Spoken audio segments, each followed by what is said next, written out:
Assalamualaikum. I'm Narina Skir, lecture biology, HD Punjab. Today I'm going to discuss about types of heart diseases.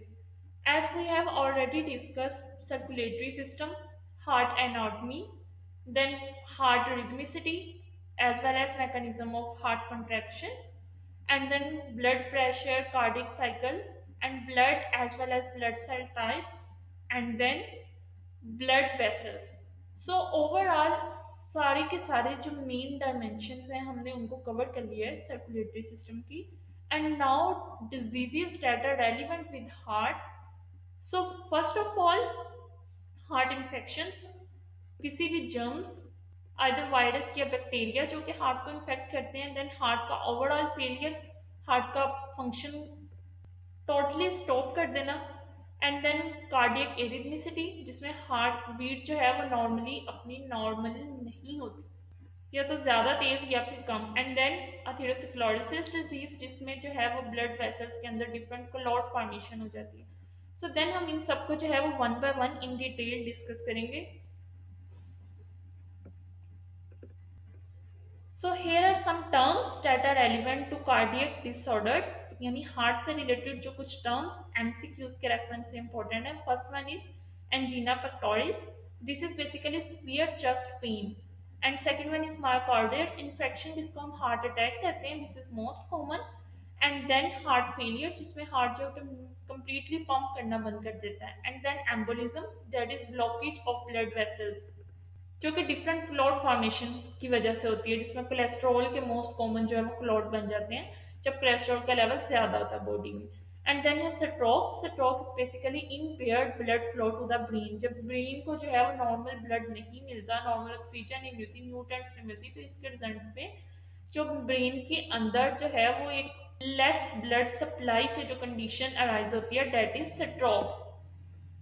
And then what is atherosclerosis? This is most common coronary artery disease, जिसमें basically different तरह की जो है वो plaque formation हो जाती है, fatty acid की डिपॉजिट्स हो जाती है, फैट के डिपॉजिट आर्टरीज में, जिसकी वजह से वो नैरो हो जाती है, और इस वजह से ब्लड जो है वो कंप्लीटली वहां से इजीली पास ऑन नहीं हो सकता।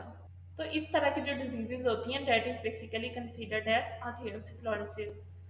अब इसी से ही कॉमन जो फैट डिपॉजिट है, बेसिकली इट स्टार्ट्स हो जाता है even 2 years of the age. ये भी एमसीक्यूज आ सकता है कि जो फैट डिपॉजिट हमारी आर्टरीज में, ब्लड वेसल्स में इसकी स्टार्ट हो जाता है, वो किस ईयर से होता है। तो नॉर्मली 2 साल के बाद जो है वो फैट की डेपोजिशन स्टार्ट हो जाती है, जो कि विद एज जो है वो आस्ता आस्ता ये प्लेक की फॉर्मेशन ज़्यादा होती रहती है, फिर एट द एंड जो बहुत नैरो पास हो जाता है, फिर ब्लड जो है वो वहाँ से इजीली जो है वो पास ऑन नहीं हो सकता।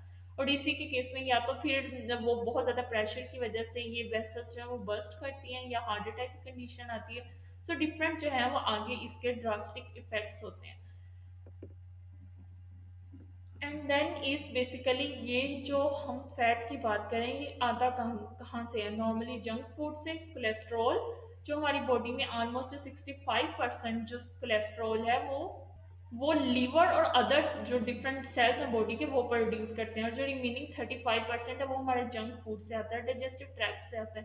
तो यहाँ से एमसीक्यू नॉर्मली आ जाता है कि how much cholesterol that come and cause restriction of arteries and result atherosclerosis। तो जो हमारी बॉडी के अंदर वो बनता है लीवर, वो इतने परसेंट है, जो हम आउटसाइड द बॉडी लेते हैं through junk food, that is just 35%। तो इस वजह से नॉर्मल हेल्थ जो है वो इवन कुछ बहुत से लोग जो जंक फूड नहीं खाते, स्टिल उनका जो है वो ओबिसिटी हो जाती है, दे आर ओबीस, और उनके अंदर कोलेस्ट्रॉल लेवल ज्यादा होता है। इसकी रीजन यही है कि नॉर्मली लीवर के सेल्स जो है वो प्रॉपर फंक्शन नहीं कर रहे होते। और इस केस में जो क्योर क्या है वो basically insertion of catheter. Basically ये एक जो है वो वेसल है, एक पाइप नुमा चीज है, जिसको हम बेसिकली ब्लड वेसल के अंदर जो है वो बाय पार्सिंग जो है वो इसको इंजेक्ट करते हैं, जो कि डिसॉल्व करता है हमारे क्लॉट को। ये बहुत ज़्यादा एक पेनफुल प्रोसेस है, but still it works a lot in order to dissolve a blood clot. So this is basically a medical solution of to dissolve blood clot. And then prevention of heart disease.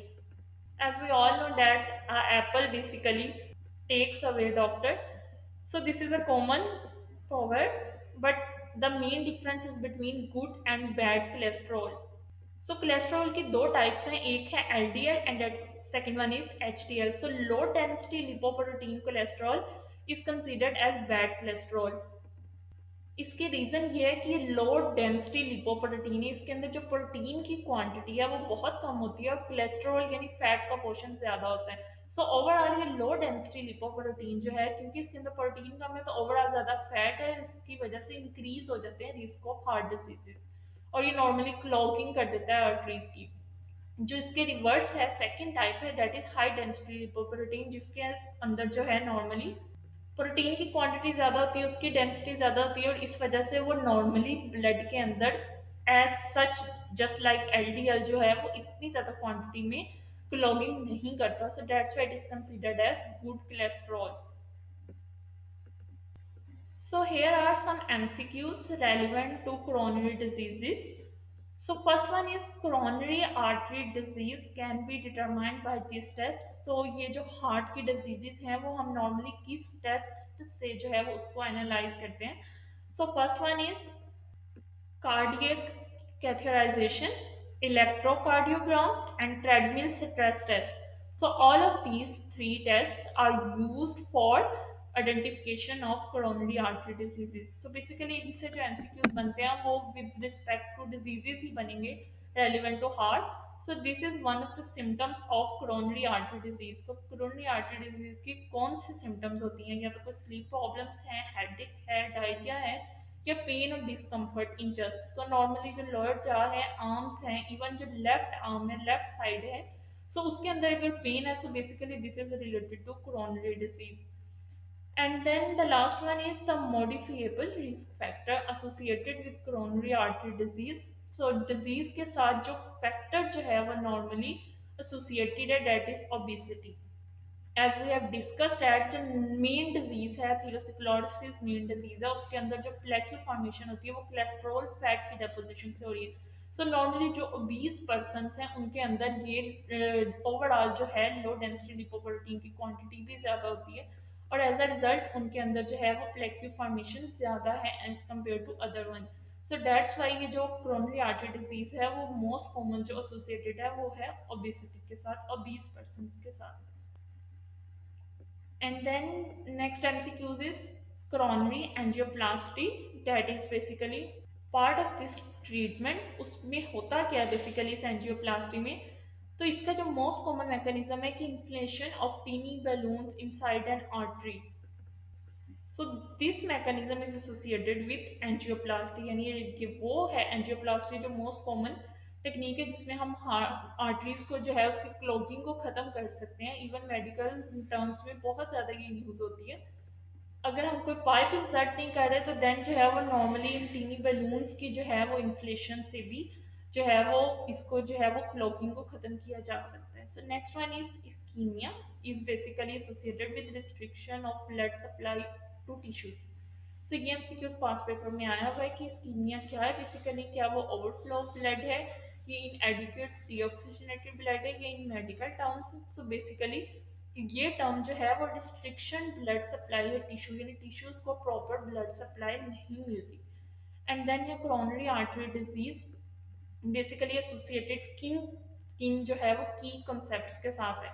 So first one है a buildup of plaque in arteries. So plaque formation भी arteries में एक disease है. And then the same thing as coronary heart disease जिसे हम heart failure कहते हैं, this is also relevant to heart cardiovascular disorder. And third one is sometimes called hardening of heart arteries. तो heart की जो arteries है उनका hard हो जाना ये भी एक डिजीज है नॉर्मली, जब विद रिस्पेक्ट टू एज, जैसे ओल्ड पेशेंट्स होते हैं नॉर्मली अबव 50 60, तो उनके जो सेल्स हैं वो नॉर्मल फंक्शन नहीं करते प्रॉपरली और उनकी इलास्टिसिटी लॉस हो जाती है आर्टरीज की, तो एट दैट टाइम जो है वो बहुत ज़्यादा हार्ड हो जाती है.